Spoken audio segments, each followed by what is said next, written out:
Gente, eu vi uma entrevista no Kawaii de um influencer, né, um criador de conteúdo que ele não é cristão, mas que parece que ele está se simpatizando bastante com a Bíblia, né? Então ele entrevistou um casal de coreanos da Coreia do Norte, né?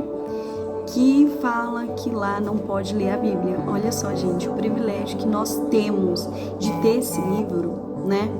E aí ele fala que realmente os motivos pelo qual lá é proibido, né? Que as pessoas podem até ser mortas porque tem uma Bíblia. Gente, aqui a gente tem um privilégio, porque eu tenho certeza de uma coisa: depois que eu comecei a ler a Bíblia, eu me tornei uma pessoa mais feliz, menos ansiosa. Eu comecei a descansar melhor, porque era uma coisa que eu não estava descansando, sabe? Parece que eu encontrei respostas a qual eu procurei, mesmo com ignorância, né? Porque eu cresci na igreja, não era para eu ter, tipo assim, vou procurar em outras coisas, né? Mas eu procurei e não achei.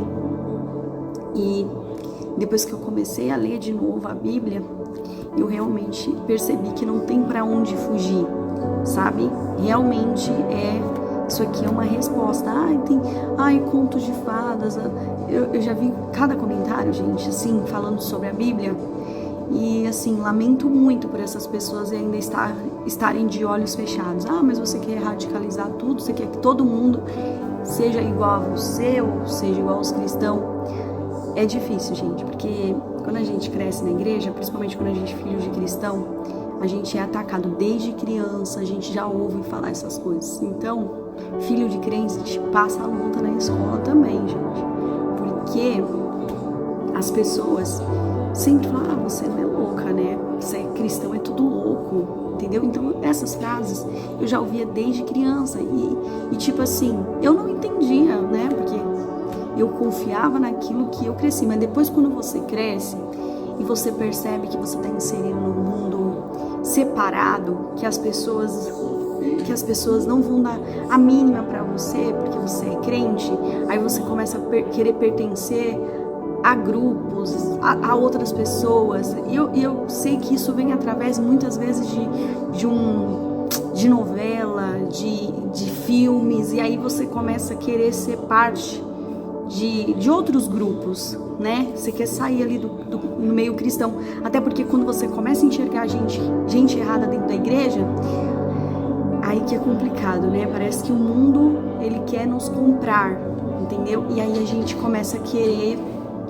conhecer outras coisas, e a gente abandona a verdade, gente.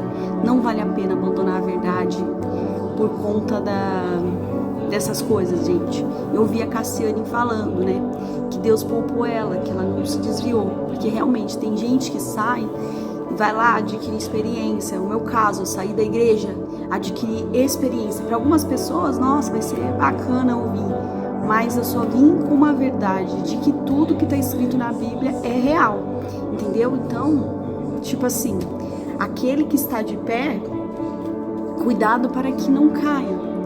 Eu era muito nova, eu caí numa situação que eu era muito jovem, com 15 anos, entendeu? E podia ser, tipo assim, agora. Mas a Bíblia é bem clara, né, que não existe nenhum homem perfeito aqui nessa terra, né? Talvez, se eu tivesse ficado, tipo, até agora na igreja, eu estaria me achando a mais santa do mundo. Estaria vestida de arrogância, de prepotência, né? É isso, gente. Eu também tive medo de ser essa cristã, aquela cristã que quando vê alguém chegando do mundo todo machucado, todo depenado, não sabe oferecer um abraço, não fala seja bem-vindo, porque hoje, graças a minhas experiências, eu posso poder abraçar o meu irmão que está desviado, e eu sei as causas que ele está desviado, eu sei por que ele está machucado, entende? É difícil?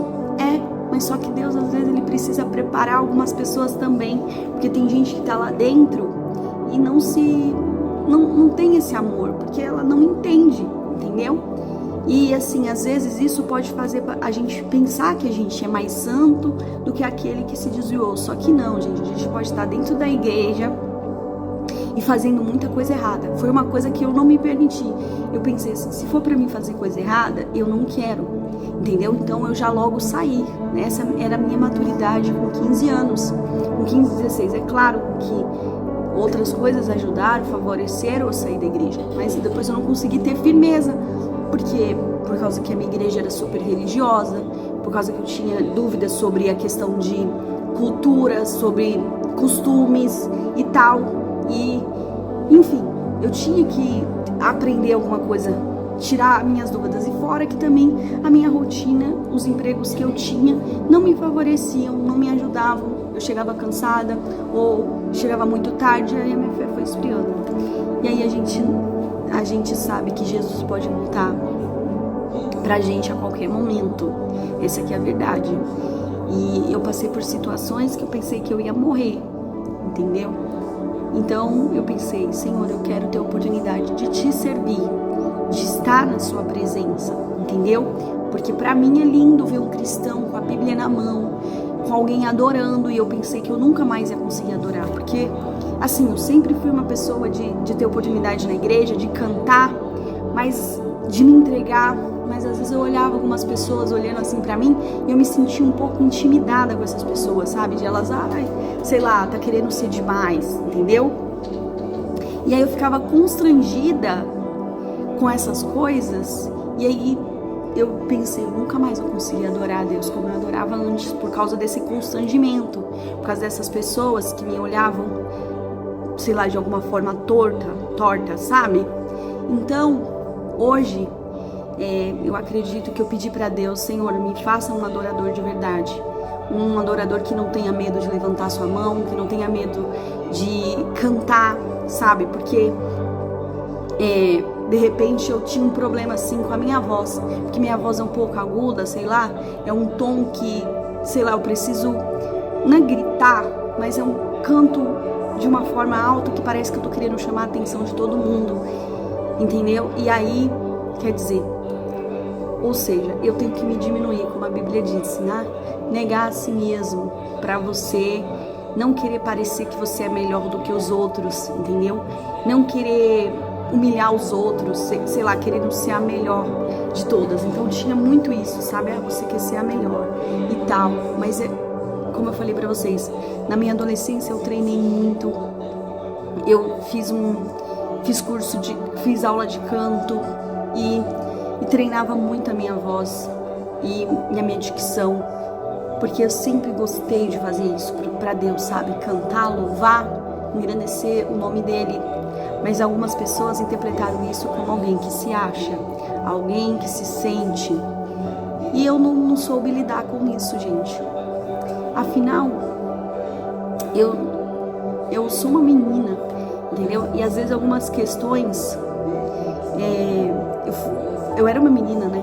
Algumas questões a gente pode conversar com os nossos pais, mas eu não tinha essa liberdade, porque meu pai não tinha esse pensamento, entendeu? Meu pai e minha mãe não tinham esse pensamento.